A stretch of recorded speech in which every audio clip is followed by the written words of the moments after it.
B2B Cambodia, the portal for business use in Cambodia. In late May 2025, B2B Cambodia had the exciting opportunity to join the global media test drive hosted by Kia in South Korea. The event features exclusive test sessions for Kia's two highly anticipated models set to launch in the second half of 2025, the all-electric Kia EV4 sedan and the brand's bold entry into the pickup segment, the Kia Tasman.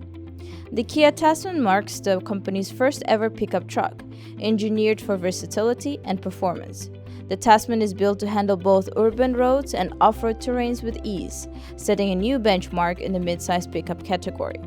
Meanwhile, the sleek and fully electric Kia EV4 sedan promises to redefine everyday driving with futuristic styling, a high-tech digital cockpit, and sustainable performance.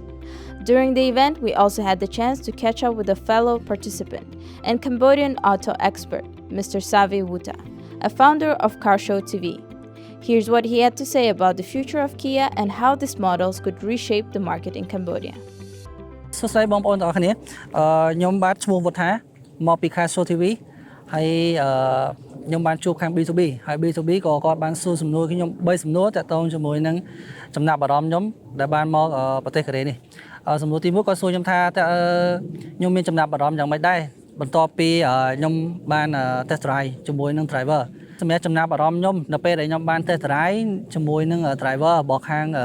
Kia Global នៅប្រទេសកូរ៉េនេះគឺខ្ញុំសប្បាយចិត្តដោយសារថាឡាននេះខ្ញុំមិនរំពឹងថាវាល្អដល់ថ្នាក់នឹងប៉ុណ្្នឹងពេញទេព្រោះ option គឺមានទាំងអស់ទាំង safety ដែល option ខាងក្នុងគឺលក្ខណៈបែប luxury ហើយនិង performance ហ្មងខ្ញុំសូមប្រាប់បងប្អូនថាឡាននេះខ្ញុំនឹងទិញព្រោះដោយសារអីឡាននេះវាមាន option ទាំងអស់ដូចអ្វីដែលខ្ញុំចង់បានប្រភេទ land off road ព្រោះឡាននេះបើសិនជាខ្ញុំមើលមិញហើយនឹងខ្ញុំ test drive ជាមួយនឹងខាង driver គឺវាសូមកទាំងអស់ហ្មងតែអត់តងមួយ option ខាងក្នុងណាហើយឡាននេះពេលដែលយើងចុះពីភ្នំខ្ញុំឆ្លាញ់ថងចំណុចមួយបានខ្ញុំចង់ទិញឡានហ្នឹងគឺនៅពេលដែលយើងចុះពីចំណោតយើងមិនបាច់ជន់ហ្គាវាទេព្រោះដោយសារថាវាមាន option មួយទៀតតាក់ទងជាមួយនឹងចុះចំណោតអូតូនៅពេលដែលយើងបើ option ហ្នឹងគឺយើងគ្រាន់តែចុចប្រាំងជន់ប្រាំងតែបន្តិចទេម្ដងម្កាលទេយើងអត់ជន់រហូតទេអញ្ចឹងវាល្អកន្លែងហ្នឹងហើយក៏សុខភាពល្អកន្លែងហ្នឹងដែរអញ្ចឹងបានខ្ញុំចង់ទិញឡានហ្នឹងហើយខ្ញុំសង្ឃឹមថាបងប្អូននឹងដល់ពេលឡាននេះនឹងទៅដល់ប្រទេសកម្ពុជាខ្ញុំគិតថាបងប្អូននឹងបានទៅ test drive នៅ Kia Cambodia ផ្ទាល់បងប្អូននឹងទទួលស្គាល់ថាឡានហ្នឹងល្អប៉ុណ្ណាដូចខ្ញុំអញ្ចឹងខ្ញុំសូមប្រាប់បងប្អូនថាឡានហ្នឹងនឹងឈ្នះ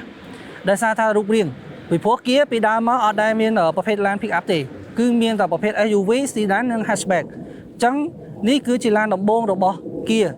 ដែលផលិតមកមាន off road ហើយនឹង pick up បាទអានេះជាចំណាប់អារម្មណ៍របស់ខ្ញុំទេ